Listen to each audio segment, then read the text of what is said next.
Olá, aqui professor Gilson de Mendonça.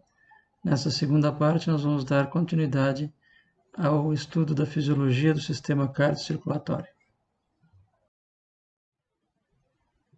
Vamos começar conversando um pouco sobre a rede vascular, conversando um pouco a respeito do que são e de quais são as características dos vasos sanguíneos que formam a grande rede vascular que se interconectam e se conectam com o coração.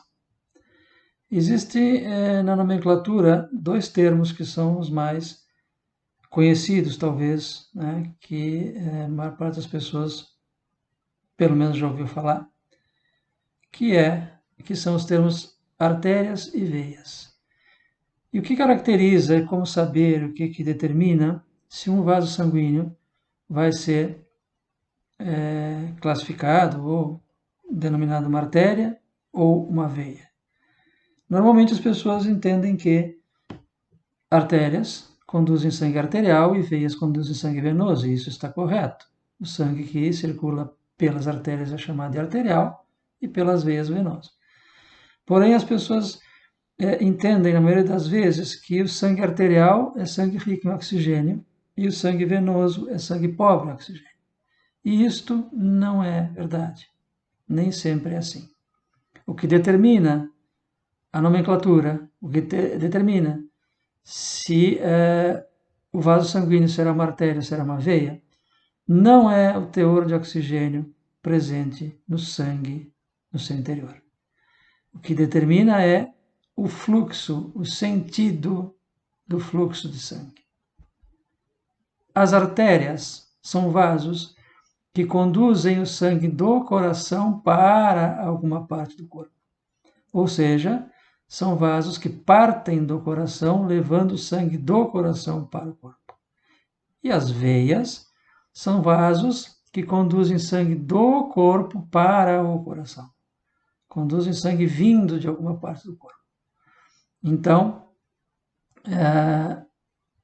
o que está determinando se é uma artéria ou veia é o sentido do fluxo. O sangue está indo para o coração, é uma veia que o estará transportando. O sangue está indo do coração para algum lugar, será uma artéria. E não tem a ver com o teor do oxigênio desse sangue, porque se nós relembrarmos um pouquinho o início do conteúdo, nós temos, por exemplo, a artéria pulmonar, que conduz sangue do coração para os pulmões, e é sangue pobre em oxigênio. E nós temos as veias pulmonares, que trazem o sangue do pulmão, dos pulmões para o coração, e é sangue rico em oxigênio. Então, na pequena circulação, inverte. O teor de oxigênio no sangue não tem mais relação com o tipo de vaso. Na pequena circulação ou circulação pulmonar, nós temos artérias conduzindo sangue pobre em oxigênio e veias ao contrário. Então, para que fique claro, o que determina se a nomenclatura vai ser uma artéria ou uma veia é o fluxo, o sentido do fluxo. Vai para o coração, é veia. Vai do coração para algum lugar, é artéria. As artérias, dentro das artérias, a aorta é a maior delas e é a maior da circulação sistêmica. A aorta é uma artéria de grosso calibre, é uma artéria de parede muito espessa e é uma artéria fundamental, né, importante, que é por onde o sangue parte, sangue rico em oxigênio, né, parte do coração, mais precisamente do ventrículo esquerdo do coração. Como função das artérias, a principal função das artérias é justamente essa, ou seja, conduzir o sangue do coração para as diferentes partes do corpo. As artérias são vasos sanguíneos que têm a parede normalmente mais espessa e com 3 camadas de tecido na parede. Uma camada de tecido elástico, uma camada de células musculares lisas e uma camada de tecido conjuntivo. As artérias, elas têm os trajetos pré-determinados e à medida que elas vão percorrendo os seus trajetos no organismo do indivíduo, as artérias vão se ramificando e se dirigindo às diferentes partes, diferentes órgãos e sistemas. Ao chegar nos sistemas, nos órgãos, nos tecidos, as artérias continuam a sua ramificação, e essa ramificação vai ficando cada vez mais abundante em termos de número de vasos, e esses vasos vão diminuindo o calibre. Esses vasos de menor calibre originados da ramificação das artérias são chamados arteríolas. Essas arteríolas são muito semelhantes às artérias em termos de parede, né? Tem também 3 camadas teciduais, tecido elástico, músculo liso e tecido conjuntivo. Porém, proporcionalmente, a camada muscular lisa das arteríolas ela é muito forte, ela é muito densa, proporcionalmente. E o que isso tem a ver, qual é a implicação disso? É que, em função dessa camada muscular lisa bastante forte, bastante densa, esse músculo liso, ao entrar no processo de contração, quando o músculo liso entra em contração, a camada muscular lisa da parede da arteríola se contrai, essa arteríola ela é comprimida por essa camada muscular lisa. E, portanto, essa arteríola sofre diminuição no seu calibre. Essa diminuição no calibre, entre outras coisas, determina uma resistência maior ao fluxo de sangue. Impõe uma resistência maior naquele local, naquela região, ao fluxo sanguíneo. Ou seja, o sangue terá, nessas circunstâncias, o sangue terá maior dificuldade de fluir, de passar no interior desses vasos, se a camada muscular lisa estiver contraída. Em algumas circunstâncias, pode até ocluir a arteríola e impedir a passagem do sangue por aquela região, por aquele vaso. Então, são as arteríolas, ou na região das arteríolas, que é verificada maior resistência ao fluxo sanguíneo. Considerando a rede vascular como um todo, todos os vasos sanguíneos existentes, as arteríolas são aquelas que podem determinar maior resistência. Se a camada muscular da parede se contrair, diminui o calibre, aumenta a resistência e diminui o fluxo. Se for um processo inverso, será o inverso. Se a camada muscular lisa da parede da arteríola relaxar, entra no processo de relaxamento, o vaso tem menor resistência na parede, dilata mais a parede, o fluxo sanguíneo fica mais fácil, né, melhorado, aumentado. Esses processos de diminuição no calibre do vaso, aumento no calibre do vaso em função do trabalho de contração e relaxamento da musculatura lisa, é o que se denomina vasoconstrição ou vasodilatação. Quando a camada muscular lisa se contrai, vasoconstrição, diminui o calibre do vaso. Quando relaxa, vasodilatação. As arteríolas no interior dos tecidos e órgãos, elas continuam se ramificando. Formam uma rede, uma malha de vasos extremamente finos e uma malha muito densa. Esses vasos mais finos, originados da ramificação das arteríolas, são chamados de capilares, os capilares sanguíneos. Os capilares têm algumas características distintas das artérias e das arteríolas. A parede dos capilares sanguíneos ela é formada por uma única camada de células endoteliais, portanto não tem músculo liso, não tem as 3 camadas teciduais que as arteríolas tinham. É uma parede muito fina, uma parede muito simples, é só uma camada de células. Justamente por causa dessa característica histológica da parede dos capilares sanguíneos, é que no leito de capilares, ou seja, na região onde eles existem, que pode acontecer a troca de elementos entre o sangue e as células, entre o sangue e o tecido. Porque as substâncias conseguem atravessar a parede dos capilares com muito mais facilidade. Pela parede das artérias e das arteríolas, não há troca de elementos entre o sangue e os tecidos, em função da complexidade dessas paredes, complexidade histológica, tecidual. Já isso não acontece na região dos capilares. Então, a importância dos capilares é nesse sentido de que, através deles, é que que pode acontecer a troca de elementos entre o sangue e os tecidos. E a passagem de substâncias pela parede desses capilares, quer seja no sentido sangue e tecido ou vice-versa, vai depender, entre outras coisas, da natureza bioquímica dessas substâncias. Substâncias lipossolúveis, justamente por ter afinidade com lipídios, elas conseguem atravessar as membranas celulares mais facilmente. E assim sendo, elas conseguem atravessar a parede dos capilares mais facilmente e a troca entre sangue e tecido é muito mais fácil. Já as substâncias hidrossolúveis, moléculas hidrossolúveis, não têm tanta facilidade assim, porque a bicamada de fosfolipídios das membranas celulares vai repelir essas substâncias. Claro que há mecanismos de troca, porém a troca é um pouco mais dificultada. Como exemplo de substâncias lipossolúveis que são facilmente trocadas entre o sangue e os tecidos, estão os gases, de uma maneira geral, especialmente no que nos interessa, na fisiologia, o dióxido de carbono, ou o CO2, e o oxigênio. A rede de capilares sanguíneos ela pode ser perfundida com sangue de acordo com as necessidades metabólicas daquele tecido onde essa rede de capilares estiver instalada.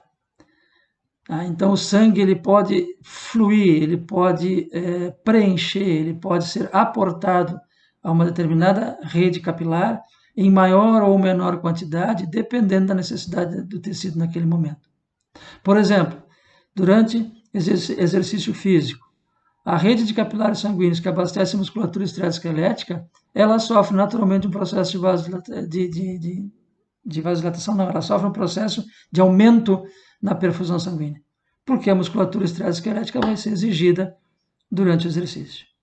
Então, o fluxo de sangue ele é direcionado para aquelas regiões, para aquelas redes de capilares em que há maior necessidade metabólica naquele momento. E como é que esse fluxo é direcionado? O que determina que vá mais sangue ou menos sangue para uma determinada região, para um determinado leito de capilares?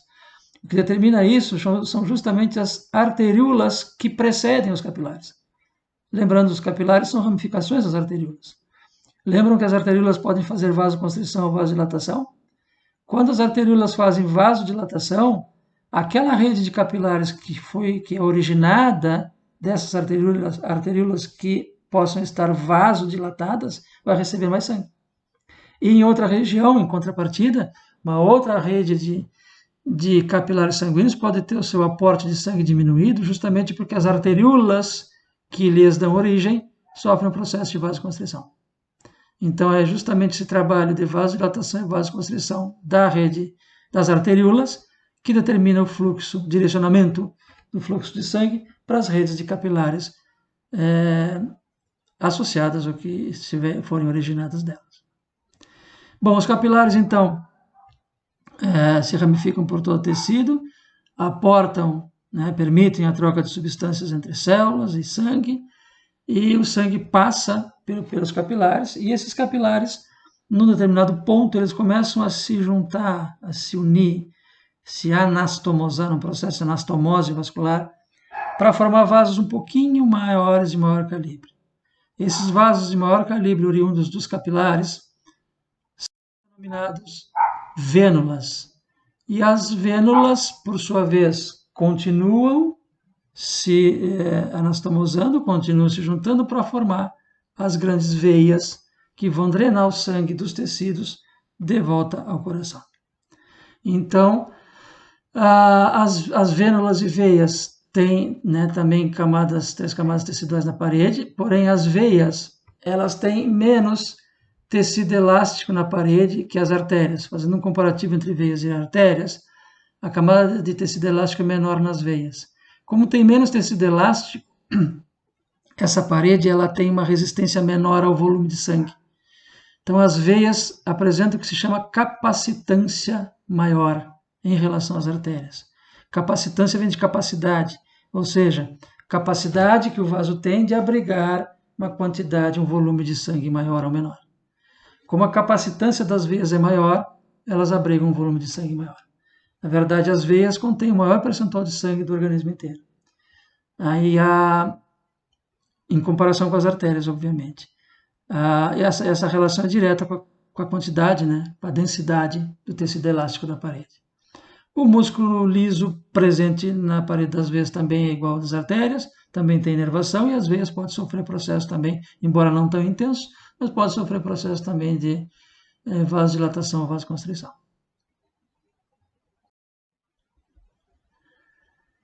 Relação do volume de sangue e da pressão em artérias e veias.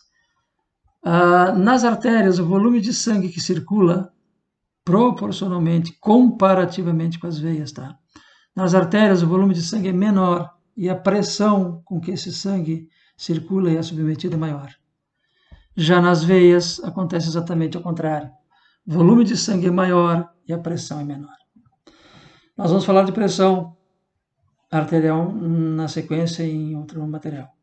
Mas já podemos antecipar que essa pressão ela está relacionada com a capacidade de distensão da parede do vaso.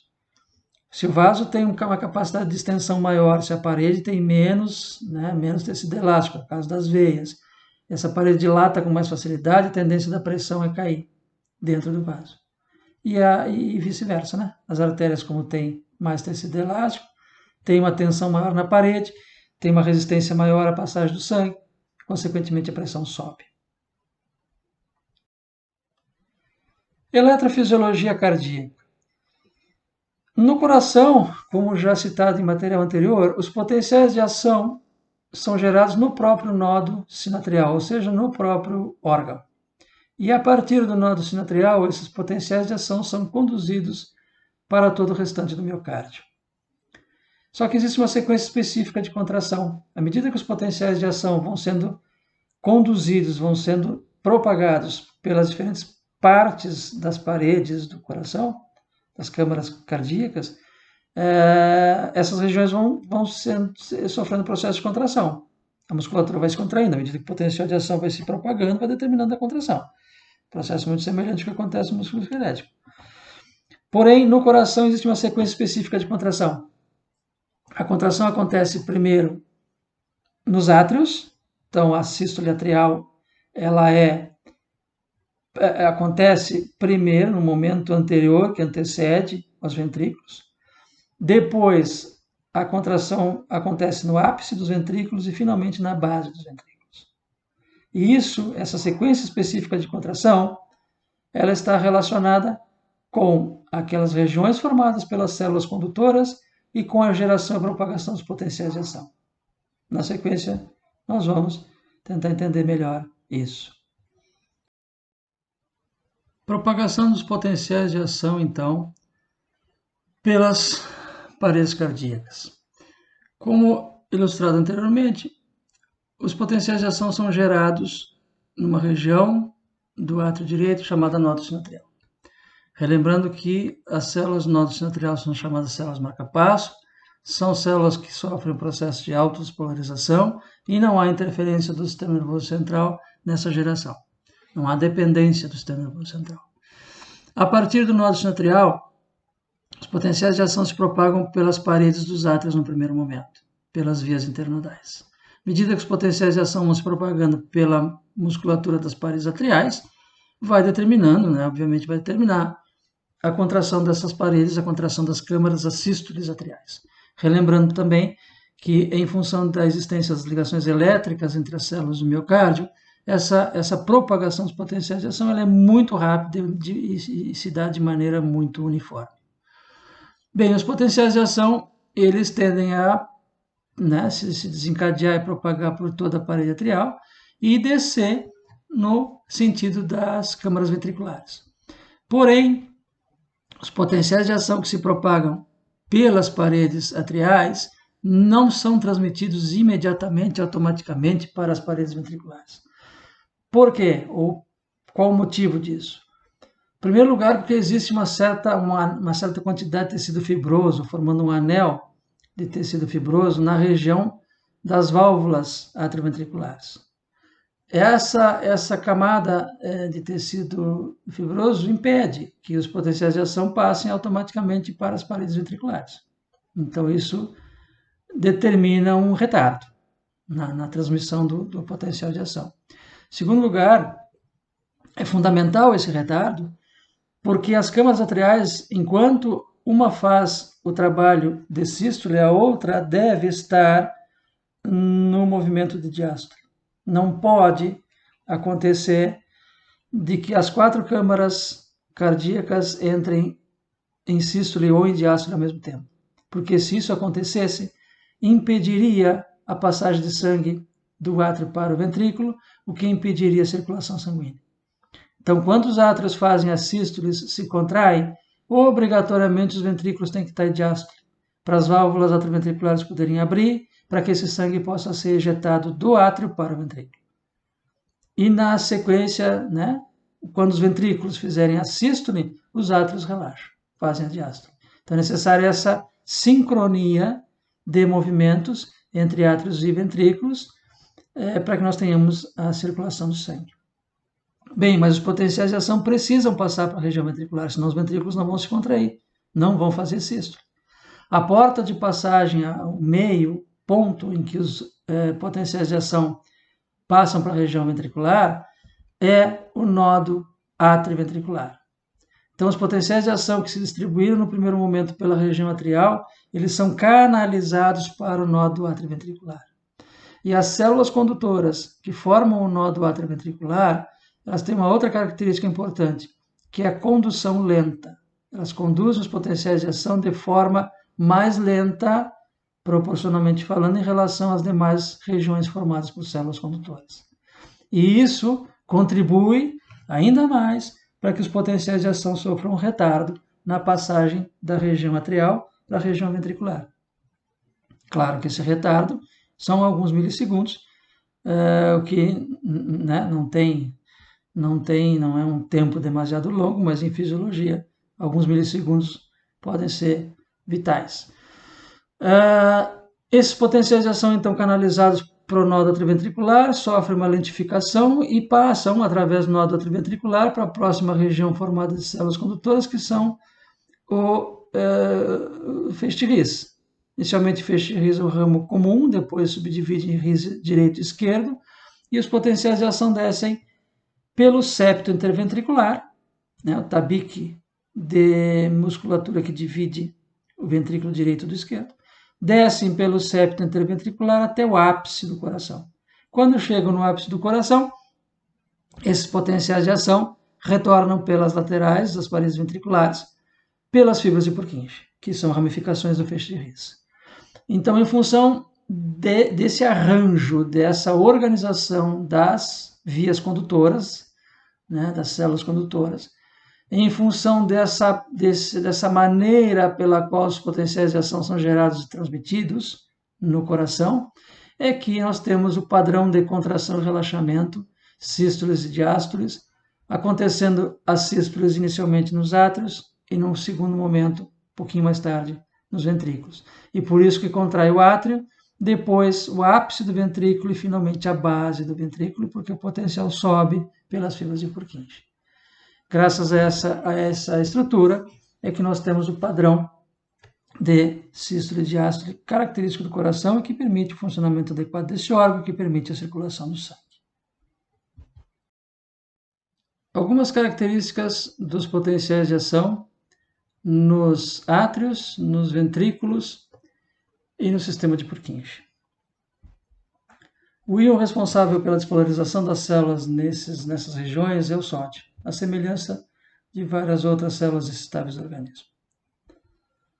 Esses potenciais de ação são de longa duração, 250, 130 e 300 milissegundos, respectivamente para ventrículos, átrios e sistema de Purkinje.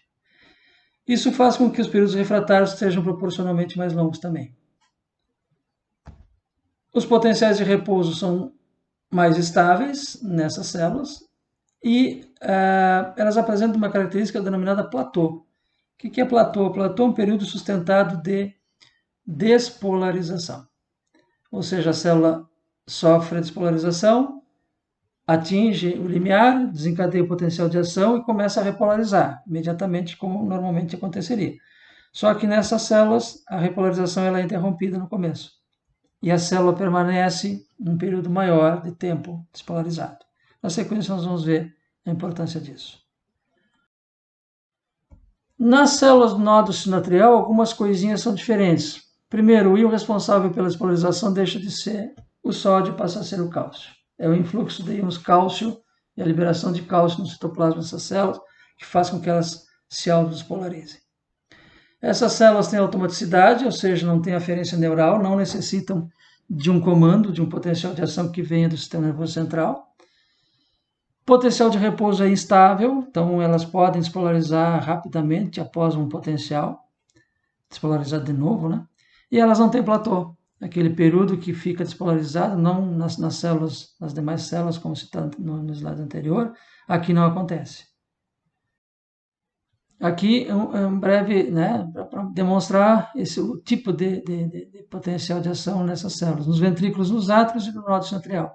Ventrículos e átrios nós temos a despolarização, potencial de ação, aqui o platô e a repolarização da célula.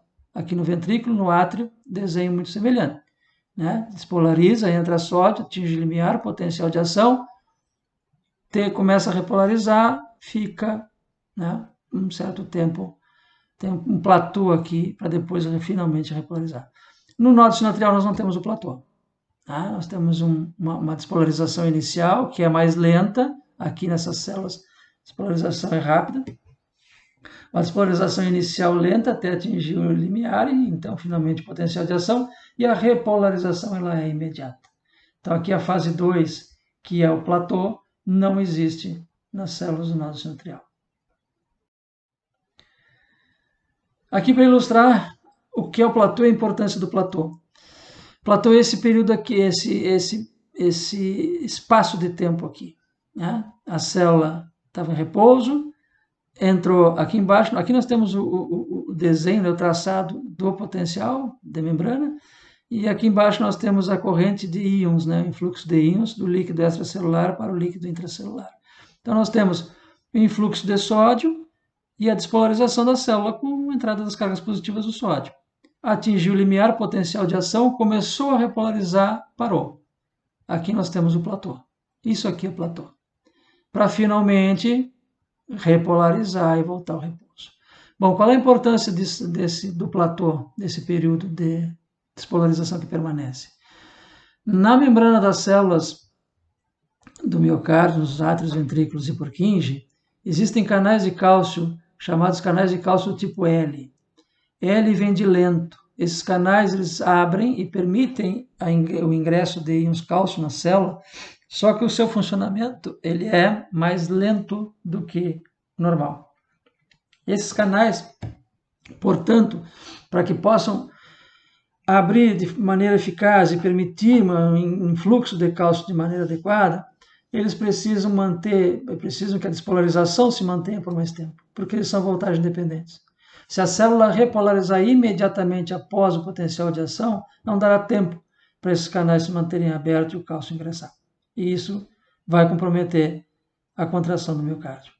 Então, a importância do platô reside nessa relação que existe entre essa despolarização que se mantém e os canais de cálcio que podem abrir, canais de cálcio do tipo L, que podem abrir na membrana da célula e permitir o ingresso de cálcio. Aqui embaixo dá para perceber que durante o platô, né, concomitantemente com o platô, nós temos um influxo de cálcio maior. E isso contribui para que aumente a concentração de cálcio livre no citoplasma da célula e, como já comentado em outros materiais, a grandeza, a importância da contração do miocárdio é diretamente proporcional à concentração de cálcio no citoplasma. Quanto mais cálcio tiver, melhor para a contração. Então essa é a importância do platô, isso que justifica a existência do platô nas células do miocárdio, nas regiões atriais, ventriculares e sistema de Purkinje. Lembrando para vocês, isso aqui não acontece no nódulo sinoatrial. Existe um evento nas células do miocárdio chamada liberação de cálcio do retículo sarcoplasmático induzida pelo próprio cálcio. O que acontece? Durante a passagem do potencial de ação pela membrana, né, dessas células, pelo sarcolema dessas células, canais de cálcio voltagem dependentes vão abrir, como já comentado anteriormente. Esses canais de cálcio abrindo, porque são voltagem dependentes, pela passagem do potencial de ação, permitem o ingresso de cálcio na célula. O cálcio entra a partir do líquido extracelular.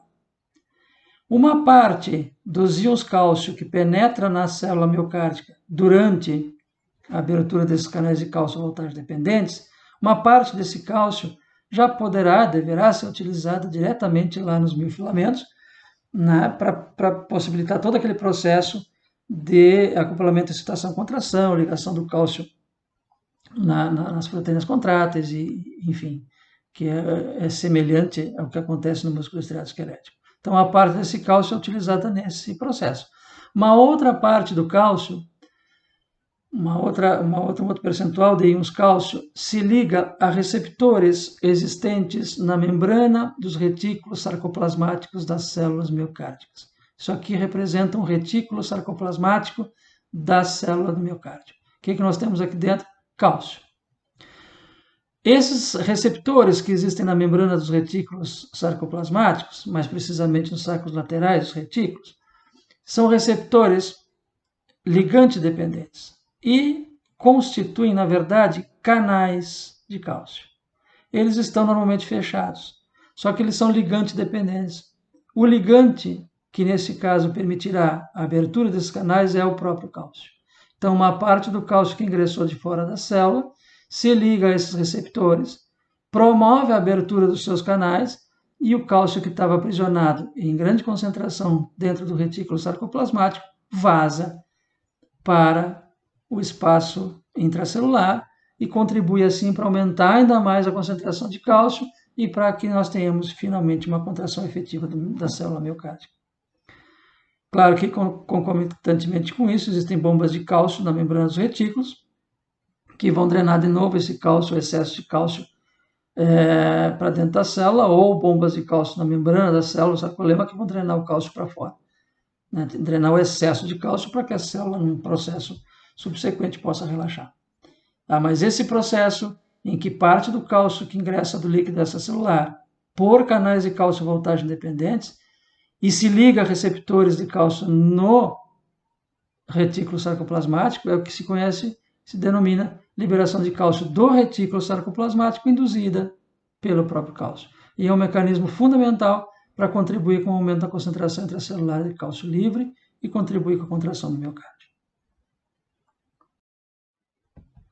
Processo de acoplamento, excitação, contração do miocárdio, muito semelhante ao que acontece no músculo estriado esquelético. Nós temos o potencial de ação gerado no coração, aqui a primeira grande diferença, né? Potencial de ação gerado no coração, nas células do nódulo sinoatrial, no próprio órgão. Esse potencial de ação se distribui a partir das células do nódulo sinoatrial por todo o miocárdio, né? Percorrendo inicialmente ali as células condutoras, as regiões formadas pelas células condutoras, e se propagando a partir das células condutoras para o restante do miocárdio. Durante essas células, então, vão entrar no processo, vão sofrer processo de polarização, vão atingir o que se chama de platô, né, que a gente acabou de comentar, e o cálcio vai poder ingressar nas células durante o platô. Vai desencadear aquele processo de liberação de cálcio induzida pelo próprio cálcio, que contribui, né, com o extravasamento de cálcio dos retículos sarcoplasmáticos, contribui para que aumente cada vez mais a concentração de cálcio intracelular. E o cálcio, então, em grande concentração, começa a se ligar às troponinas C dos miofilamentos, e nós temos toda aquela ciclagem das pontes cruzadas, em que a troponina C sofre um processo de modificação da estrutura da proteína, altera a conformação, altera o posicionamento, arrasta consigo a tropomiosina, libera os sítios de ligação na actina para as cabeças de miosina. Nós temos toda a ciclagem de pontes cruzadas do mesmo jeito que acontece no músculo estriado esquelético. Simultaneamente, o cálcio vai sendo reacumulado no retículo sarcoplasmático pelas bombas de cálcio. Quando a concentração de cálcio intracelular for pequena, ou suficientemente pequena para desencadear todo esse processo, nós temos o trabalho de relaxamento. Então, aí nós passamos a etapa de relaxamento do miocárdio, da célula cardíaca. Né? Enquanto houver cálcio em concentração aumentada dentro da célula, nós teremos a ciclagem das pontes cruzadas, a geração de tensão na musculatura, a geração de tensão nas paredes das câmaras cardíacas, que isso se traduz nos processos de sístole, tanto atriais quanto ventriculares. Esse é o processo de acoplamento, excitação, contração no miocárdio. Aqui terminamos essa segunda parte. Na sequência, eu tenho a terceira e última parte da fisiologia do sistema cardiocirculatório.